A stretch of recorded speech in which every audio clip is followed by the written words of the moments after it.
right? If you're a 10% owner and you're not putting in money and you're eschewing the progress of growth because you don't have more money to put in, well, if you're the bigger guy and you have put in more capital in that project, push forward, dilute your minority member until his shares are almost valueless.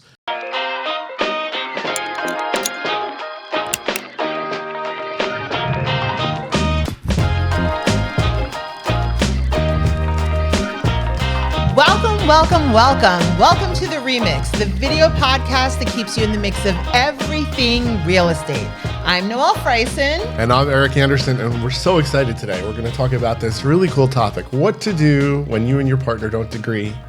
Agree or agree? Don't agree. If they don't have a degree, then you can't agree. But what to do when you and your partner don't agree, and how to move that partnership into a divorce. So The big D.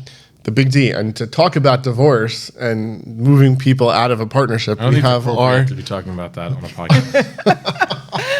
We have our legal eagle here. Our legal eagle, Nima Ameri of Ameri Law Firm. How does everything but apparently talk about the law on this podcast.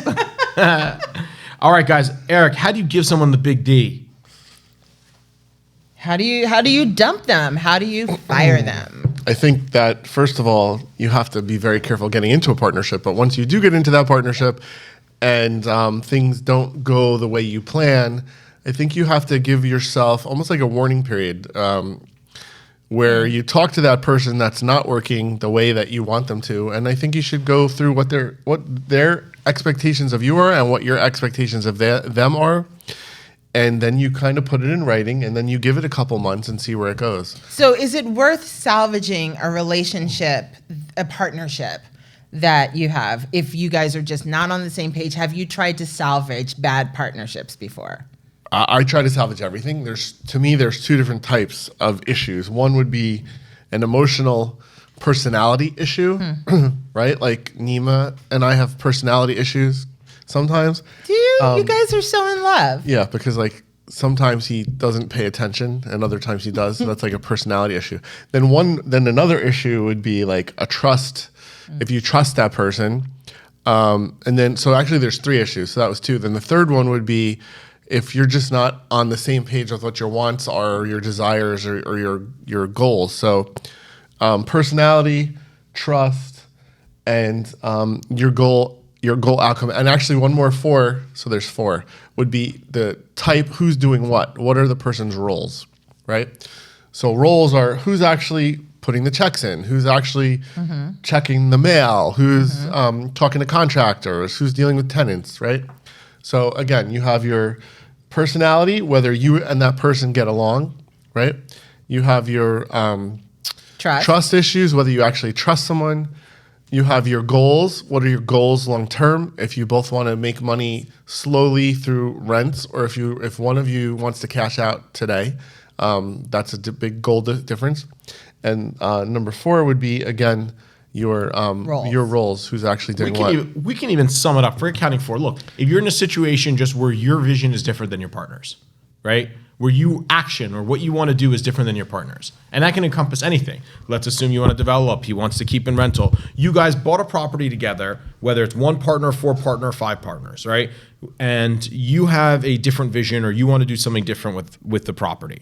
And most of you are going to run into this issue when you don't self-fund. When you're not the sole owner and you have partners, you have multiple personalities and you have to deal. And you have to figure out what works and what doesn't. Because at the end of the day, if someone wants to drive east and someone else wants to drive west and you only have one car, you got a problem, right? And you two decided to share that car. You're both making the payments. You're sharing the car. So you're going to go east or you're going to go west? At the end of the day, someone's not going to be happy, right? So you can handle it in different ways. And Eric, how are the different ways that you can handle it? Or Noelle? Let's ask Noelle. Noelle. And I'm asking you because you're not necessarily in a position where you've done this in the past or you've been in these. I've had many partners that I've gotten partners. In real estate. Not in real estate. No, in real estate, right? So guys, being involved with different business partners in a business context is not what this is currently about. And I'll explain why. Because those situations differ. Different assets, different means.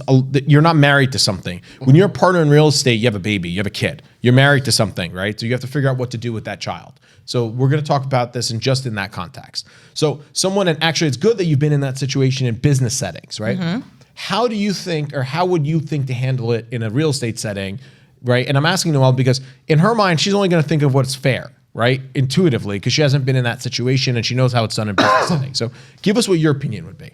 So in real estate, well, first of all, I don't think a difference in personality is a reason to break up with someone. Okay. I don't think that. I think you need to power through that and make it work.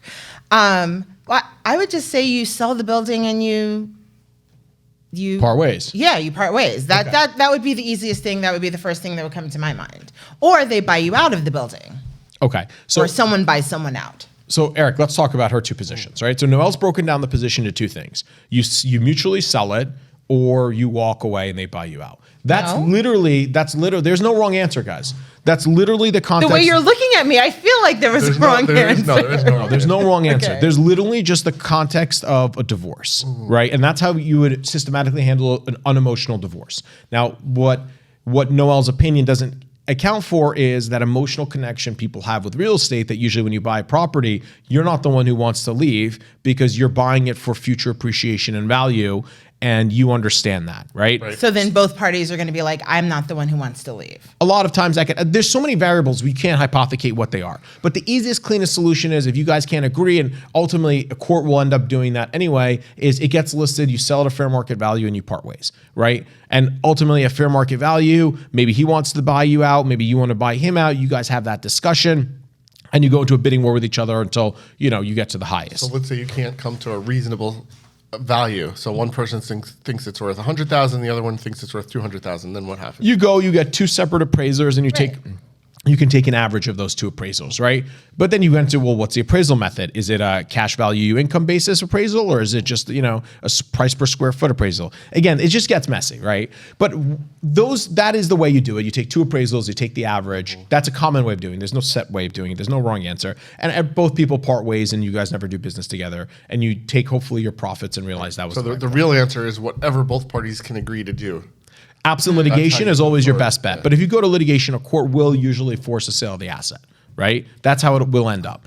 Now, though, and what becomes the issue is in probably a situation where, and this is what Eric and I are thinking as you said that is, hell no, not us. You don't want to leave that partnership because you want to keep the asset, right?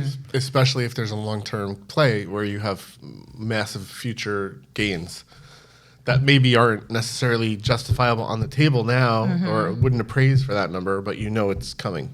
Right? So guys like Eric will buy a property for value add, and that value add hasn't been added yet, and they want to stay in for that. And but wouldn't that be the time to get rid of the bad partner while it's still but what if the bad partner doesn't want to be gotten rid of? That's what I think. Yes. Because I had a situation like that. I bought a building in a large city, and I had a couple partners, and Nima actually helped me work through that. We're not going to mention specific things. Somebody had a bag of poop. But the partner didn't want to go. We had to change the business. The partner wasn't sure what they wanted. I offered them to stay in the partnership. Against my advice. Against his advice, because, I was able to look at the bigger picture. Like, we had a relationship. Everything was good.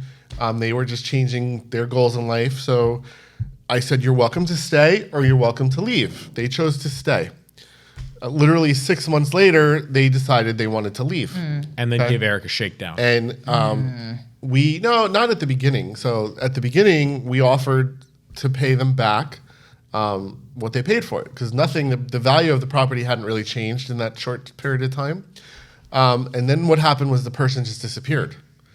So it was a struggle because they ghosted us. They were gone for 3 or 4 years. We couldn't find them. 3 or 4 years? 3 or 4 years. Now, it's my fault for not being more aggressive, because I did talk to Nima over the years about it, and he was like, you can file for a petition. No, we didn't talk about that case, I think, until after. I talked to you talked to somebody else. No, I feel like they abandoned you. No, when I say against my advice, I was thinking of a different time period context. Okay. I was talking about the third partner that remained. Okay, well, we'll get to that. So this one guy, no, you and I hadn't talked about it. So this person disappeared for a couple of years. I have multiple lawyers. I only use Nima for the good stuff. because I can't afford him. He's just too up there for me. But Wild card. yeah. So what happened was I had another attorney. We went through all this stuff. We actually came to a settlement. I don't know if you remember this, but we came to a settlement agreement. It was all put in writing. Nobody signed. And then the person who had counsel ghosted their counsel, and they ghosted everybody. So here we are, ready to pay this money, ready to sign the paperwork, ready to get rid of the partnership, and they disappeared. So after, How long? for like 3 to 4 years. And Okay. then out of the blue, I get a lawsuit. That's when you got involved, Nima. Yeah, you were just venting to me about the lawsuit, and I was like, yeah, I got this, bro. Yeah, and we took care of it. But afterwards, I told Eric, if you're purging, purge all, right? Because you're doing the heavy lifting, and then everyone else is going to want to ride. So you got rid of the third person No, too? the third partner I have no issues with, so I still have that person. But the second partner who we did get rid of ended up suing me for trying to shake me down, which is where you said there was a shakedown. So this person, their value, let's say their value was $100,000, they were asking for $300,000. Okay, with no basis, plus the fact that Nima, we had all those carrying costs for all those years. Where they didn't contribute for the 3 to 4 years. There were costs associated with this investment. Wait, so they didn't contribute any of the carrying costs? Correct. So were they at a negative? Nima, they should be, right? So if you did capital accounts, I really don't remember the exact details of it, but moral of the story is that forget that Eric was successful in that buyout. That was more streamlined. Eric should have bought out the rest of his partners, whether he has a problem or not, because when you have multiple partners, usually when there's 2 partners, you figure it out. When there's multiple partners, that's where things get messy because someone may not have the majority. You know, when there's more, it's always worse. And instead of talking about this exact story, Well, let me finish the story. Because the ending pisses me off. That's why I know it pisses skip you off, but so this person Eric was tried, nice. this person tried, and so what you said, they actually did have negative capital, right, Nima? Because they hadn't contributed to all those carrying costs, which I had to pay for. But because I just wanted it over with, and I care about being fair to people, I offered to pay them the same amount of money that they put in. That was still a good deal. It was the other one. I think that you should have just been like, bye-bye. I don't even know what you're talking about, but let's... What are you talking about? Oh my God. whatever. This sounds a lot like a real divorce though. Like where you're just like, I just went out here. Let me just give you the money. Here, I don't Eric pursue will it. always overgive. Yeah. So I agree. I just wanted to move on. I say I scorched felt bad earth, for the bury person. them 2 in the back of the But head. you guys are very different. You are more scorched earth. You are more like, let's figure out an amiable way of having a relationship going forward. And even though I was Eric sees a insulted- long-term play. He thinks about it like, he's not penny wise, pound foolish. I'm like, burn the building down. I'll leave with nothing. This should have been burned down for this person because the fact that they tried to shake me down, like you said, was just overly insulting to me. But regardless, I offered because I had made an agreement with them 4 years prior, and I said I made that agreement with you 4 years ago, even though you went through all this bullshit. Oh, now I know what you're talking Yes. about. Different deal. Yeah. So even though you did this 4 years, you thought I was talking about. Yeah. Talking about. Yeah. Okay, now I know. I basically just agreed, or I still held. I'm a man of my word. So it was 4 years later. I still paid it off, and this person lost a ton of money because they misrepresented themselves to multiple lawyers. They had multiple firms that they owed money to. So let's say they got that $100,000. They probably ended up paying what, like half of it in legal fees. I have a question. So- There was nothing like they ghosted you for years. Yes. Not a couple of months, not a Yes. couple of weeks getting themselves together, Yes. years. Isn't there anything, does he have any repercussions for being ghosted? There is. With There's a partition agreement, which we talked about. There's the Anti-Ghost Act of 1842. Right. Ha ha ha ha ha. Explain the partition, What's the partition? agreement or what? Remember you wanted to file for a petition or something? No, File I for want to separation? expel them. No, Ejectment. Yeah. No, is that what it's called? Yeah, I want to kick them out as a member. Okay. Because they no, had ghosted. it wasn't because they ghosted, right? So there was just way more to it than that. They had merely just put in money. They didn't go through the paperwork. They didn't put their name on the company, right? They did nothing. It was basically just a loan on the books. So there was really no subjective claim they had to any equity in the property. But we don't want to get into all those details, right? Bottom line was Eric gave them more than they deserved. And it was just a bad partner because Eric gave someone an opportunity that they didn't deserve. And then they just thought that because they put money in that this is just theirs. You don't realize that when you buy an asset, the asset needs to be maintained. When you have a child, the child needs to be fed. It doesn't just grow up by itself. and there's value in raising a child, right? It's like, imagine you impregnate someone, come back 18 years later, and you're like, hey, what's up? Where's my share? You know, the kid becomes a celebrity and now has money. Like, you weren't there for raising him. You didn't do anything. You just thought that it raised itself. And that's not how an asset works. An asset requires maintenance, especially when you're buying assets that are distressed. And that's your business model, right? You're buying distressed assets. They require constant capital or improvements. And if you're not going to put money in after the fact, you're worthless, because your initial money buy-in, you know, unless it's significant, is just capital that people could raise as debt. Yeah, you have to be an active participant in the management, you know? And if you're not, you're really not a good partner in any capacity, whether you agree or disagree. Like, everyone needs to put in their 2 cents. And I think my lesson there was I shouldn't have waited. Once we started and we came to that agreement where we all agreed to do something, when that person ghosted me initially, file a motion to enforce a settlement. Right. Instead of waiting that 3 to 4 years, like waiting for this person to reemerge, you have another situation. Eric has another situation like that, where he told someone to buy in with him. That guy doesn't do shit. And instead of you throwing him to the curb, you're covering the bills, you're covering the expenses, and that guy thinks that his money's in the bank, right? Like, but again, Eric, that's a problem that Eric has. Is Eric is too nice to people, and he always wants everyone to come out whole at his own expense. What is your tipping point? Like, what's your line in the sand? If you're disrespectful to me, I think, or if you start to really take me for granted. No, what do you think? No, that's not Eric's tipping point. What's my tipping point? This guy takes complete advantage of you. Is absolutely disrespectful to you, right? Completely unappreciative, and you're still not like F off. So that's not Eric's tipping point. If I have like a good connection with you, or if you're a good friend of mine, or if you're a good business relationship, I try to hold on to that stuff. This guy's none of those things for you.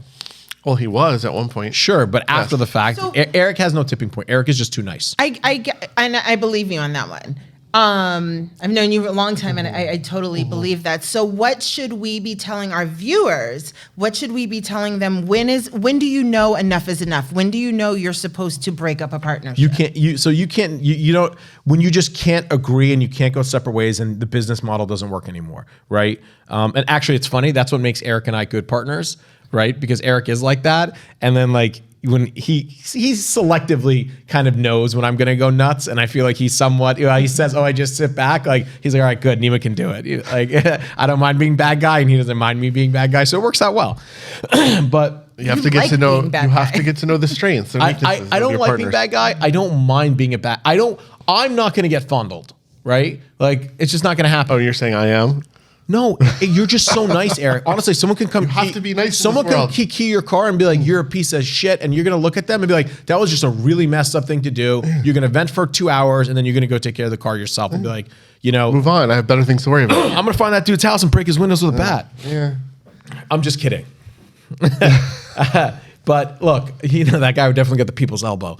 Look, the reality though is, and we're jumping topics. Yeah. Back on is, when do you know enough is enough? Honestly, when it no longer makes economic sense for the partnership to continue. So if you're making hand over fist money, do you stay in a bad partnership? Yeah, hell yeah. Even if it's not working for you, in the distribution of work, in the personality, you don't trust the person, but you're still making money, you stay? Yes. I, in my opinion, if you're making money and it's worth it, like if you're making money hand over fist and that other person's doing nothing and you could still make that money hand over fist without them, then no, leave.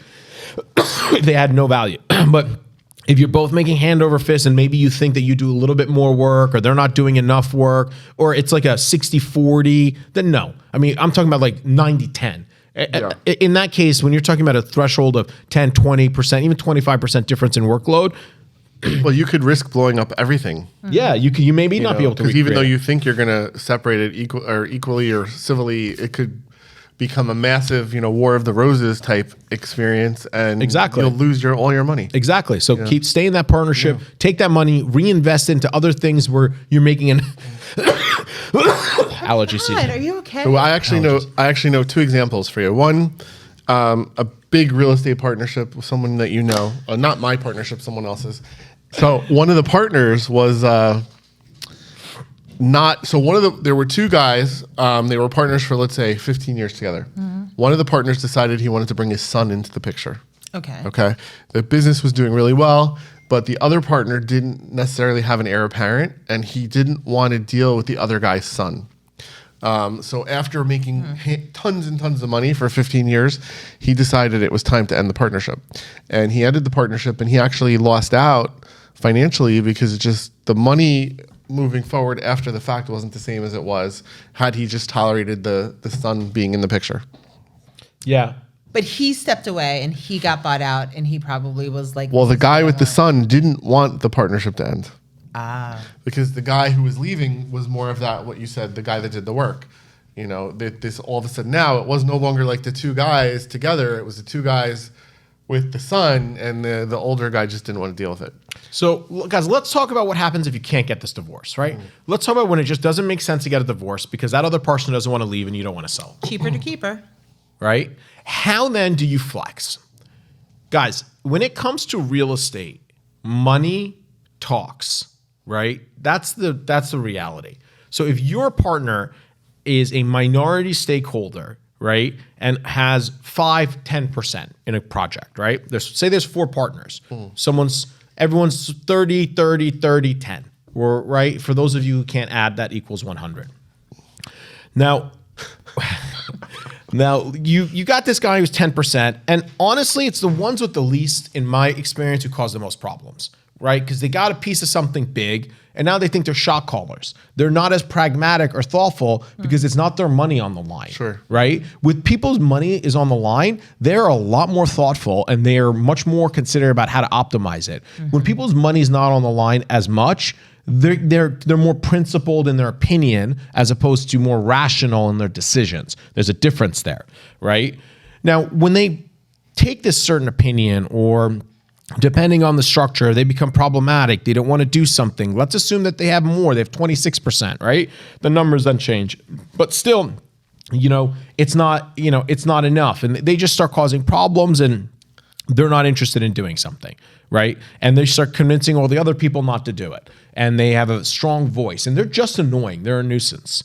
So what you do in that situation, depending on your operating agreement and how it's written, and I strongly urge everyone who enters into a partnership, unless you truly know your partner and you guys are good, like it's not a money issue and you guys are on the same page, right? If you're in a partner with people that you don't consider close friends, even you could consider close friends, but especially if you don't, then put in there, and you're the one who's a majority shareholder, right? Put in there that the more capital you put in, it changes ownership. It always reflects based off of money. Because if you're dumping and I wish Eric did this on his projects, because if you're dumping $1 million, $2 million of your money, and they're sitting there with the same equity percentage, and your money is just debt on the books, that doesn't do you any good, right? You have to wait to get paid back. Yeah, and it's non-interest debt. It's not compounding, right? It doesn't make sense. So if you're going to put another $1 million, $2 million, and everyone else is not going to put their money where their mouth is, then they should constantly be diluted. And the word today is diluted. So if you're if you're a 10% owner and you're not putting in money, and you're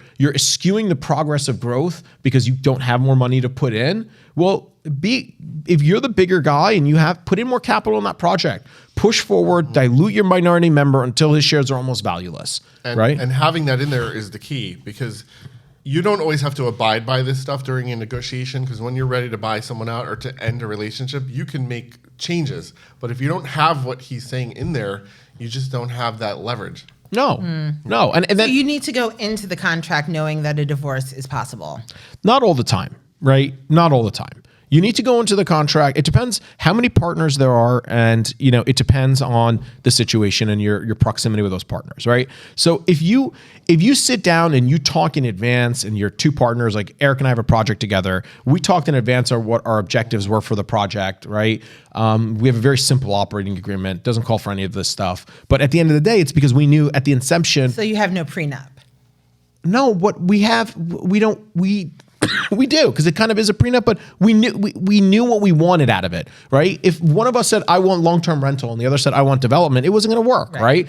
So we were like, okay, well, what do you want to do with this project? Are we on the same page with it? And we are, right? So in a situation like that, no, this stuff it's not necessary, right? Because at the end of the day, your objectives are the same, and it washes out at the end. But when you have, I think this applies more when you have there's more than two partners. Right. Mm-hmm. 3, we also know 4, that if circumstances did change, where I need it out or you need it out, we would help the other one if they wanted to keep it, work through that situation. Oh, 100%. There would very rarely be a situation where if there was like an issue and it was when you have that kind of relationship, if there's a money issue, like I would want him always to stay in and he would want me to stay in. We would just be like, yeah, don't worry about it. We'll figure it out, right? So I think it really applies when you're more than two partners, when there's like 3 or 4, because then you're dealing with multiple personalities and dynamics, right? And that fundamentally changes, right? That becomes a whole changed out scenario because one guy can convince the others. No one has a majority versus the other. It's not 50-50, and if neither of you decide, you maintain status quo, which could still be positive cash flow, right? I mean, that's human nature. I mean, look at when your kids play. If there's a third kid, there's always more fights. You There's throw a always weapon splits, in and you right? decide who's the strongest. But I mean, when you have a third The person, weapon is a there's contract. always ganging up on either side, and politics start coming into play. Who's getting who and who's Lord of the Flies. yes, Right? There you go. At the end of the day, human nature always prevails. And in that context, you need to understand that if you don't want a divorce, you can't get a divorce. They don't want to leave. They're like, I'm not selling my shares. I'm stuck. And then if someone says, I'm not leaving, you have to sue to dissolve the company and force a sale to a third party, right? That's effectively what's going to happen. So they can sink the ship just by having a small percentage. So you need to put in there provision, right? Where it's like, okay, well, if a majority or super majority, which means over 75%, wants someone out, they vote on it, you can buy that person out and you can put in the formula. All this goes into the operating agreement, which is why it's so important to have a really tight operating agreement once you go into it. A lot of you guys, and I know this for a fact because I deal with it, you go download free operating, you buy a multi-$100,000 asset, multi-million-dollar asset, and y'all are so cheap and you don't think ahead that you pay $400 online for an operating agreement or you download a free template and you just add some names in without even reading it. You guys don't know shit about the law for the most part unless you're licensed lawyers, right? And even if you're not, you should still go to a licensed lawyer, talk it through, and have a real contract drafted because this is your roadmap, and that roadmap is followed strictly by the courts. Yes. Do you have a speedyoperatingagreement.com?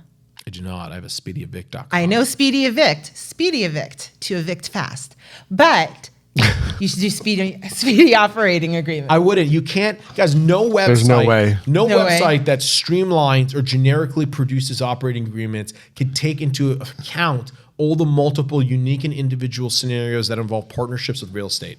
I strongly urge people listening not to use template operating agreements. Go to an attorney, pay a few $1,000.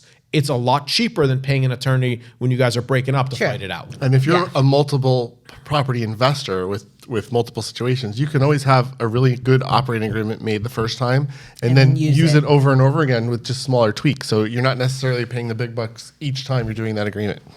Right? So understand the context, educate yourself, have a strong operating agreement. But the reality is, if not all else fails, dilute. Start putting capital in and start cash calling, right? Do capital contribution. Say, guys, you don't want to do that? Fine. Well, this building needs to get better. So everyone put in $100,000 because we're going to fix the roof, this, and that. Put people's money where their mouths are.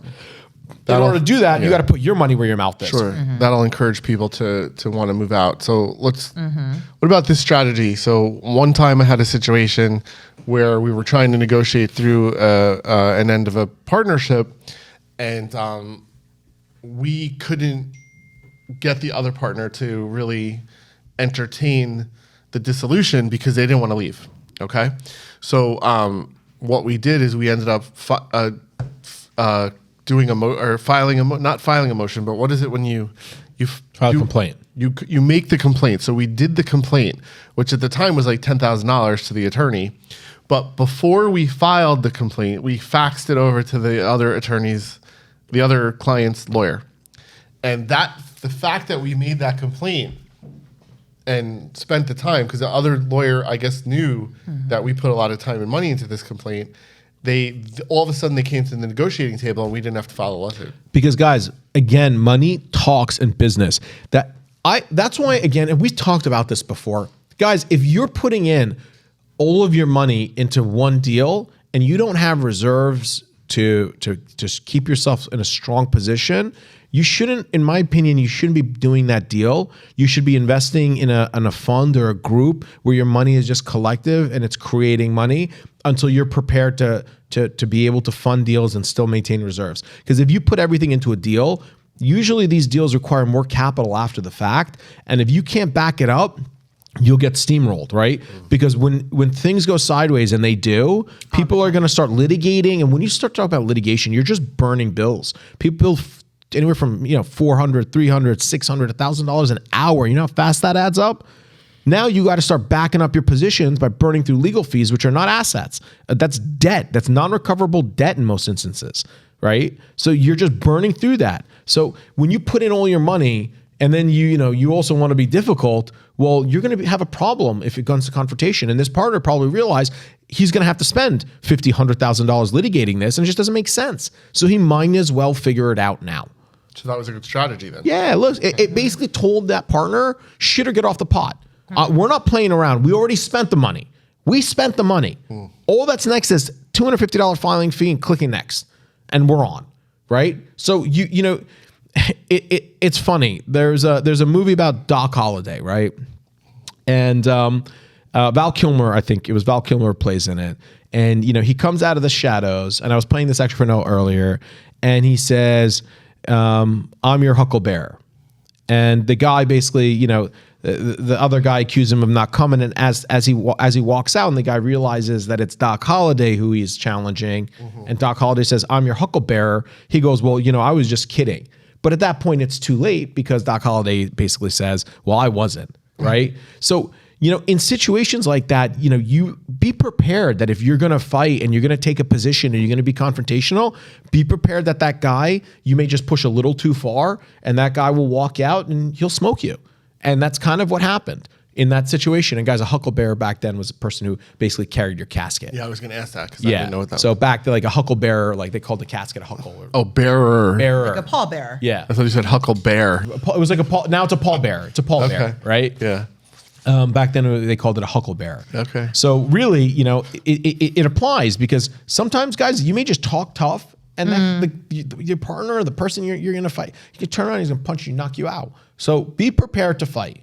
Be prepared to do what you need to do. How many partners do you guys have? So, because I'm thinking that you. I'll answer for Nima. He has one. Okay. I'll answer for Eric. He has one. No, I have a lot more than one. No, he's not monogamous like that. Go ahead. How many do you have? Oh, wait, we're talking about in business. Yeah. Yes, in business. In business. Not in our homes, but yes. I only have one partner. It's Eric. Yeah. I probably have. There's like real partners, which I probably have 3 or 3 to 4 real like partners. And then I have a couple partnerships where I have some lower, but like in money, buildings. like a second level partner. In buildings, how many people do you share buildings with? And the reason I want to know is because people out there, if they're new to this, they might want to know like. I probably have 20 different ties to people. Some are very, very tiny, and some are more substantial. The substantial ones are very few. Maybe there's 3 substantial relationships, and then the rest are very minor financially relationships. So that lets people know if you're going to go all in with someone, if you're doing like a 50-50, if you're doing something where you're going to be with this person a lot, you may want to vet them more. Well, it also depends on the level of partner, right? So someone like Nima, we're not only are we equal partners in something, but we equally work it together, right? So he could be my equal partner, but yet a non-managing person, right? So he could have 0 interest in what happens every day, and I could just do everything. Or he could be where we talk about what's happening. So that's 2 different types of partnerships. We're in the process of growing our capital group. We're going to be doing bigger projects and taking bigger deals where we're going to have investors. So those investors are, in theory, they're also partners. Are they partners? They would also be Legally? my partners. Yeah, they would be impossible they would be smaller level partners. Yes and no. They're members in a partnership, which then is partnered with another partner, which is a company. It's the structure is different, but you're effectively partners. Okay. So it just depends on the situation. But the people where, to me, the level of partnership where you actually trust, where you're working hand in hand, 50-50 management with someone, that has to be a very tight knit relationship. You have to be willing to let that other person make 100% of a call, right? And that's a tough thing to swallow, right? And not second guess them and not make them feel bad about it, and just work with it and just own it. even that you just have to be willing to have them make the call. Like, and if it's a bad call, you have to just be okay with it, knowing that you were cool enough that they were smart enough to make a call, whether you agree or disagree, right? And I think that's the key, especially when you have like a 50-50 partnership. Like for Eric and I, like if he makes a call, it's the call, right? If he doesn't need to ask me. Usually we talk about it with each other, right? Or if I make a call, it's a call, right? Because we both trust each other enough where 100% can work, right? Because that person can he knows enough that it's usually the right context or the right idea. And I think we're both open to hearing about different contexts and ideas too, right? And I think, are you more surprised about how active I am versus, like, did you think I was going to be less? Our relationship? Yeah. Nothing about you surprises me. Wild card. So are there, we've gone through that there are, we said what? Personality, trust, what was the thing? Roles. And roles. And there was a fourth. Your goals. Your goals. So are there questions that you should be asking a partner to avoid divorce? Like that premarital counseling there. I think so. I think you have to check off those 4 boxes before you get into the relationship. 100%. I think your question is questions to ask. Yeah. Questions to ask. I would say, first off, you should ask all questions about profit sharing, structure, and most importantly, capital, right? You should talk about what are your foreseeable capital obligations? What do you expect from me to put in? What do you expect to put in? And in the future, what do we expect to put in? And, who shares in the good, who shares in the bad? And is it fair?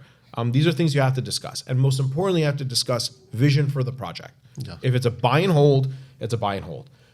That way, tomorrow, if one partner comes up and says, hey, I want to develop, and you're not into it, they can't say, well, this is the better. You're going to say, look, when we bought this, we discussed this buying and holding. I don't want to put more capital into this. I don't see the development as good play.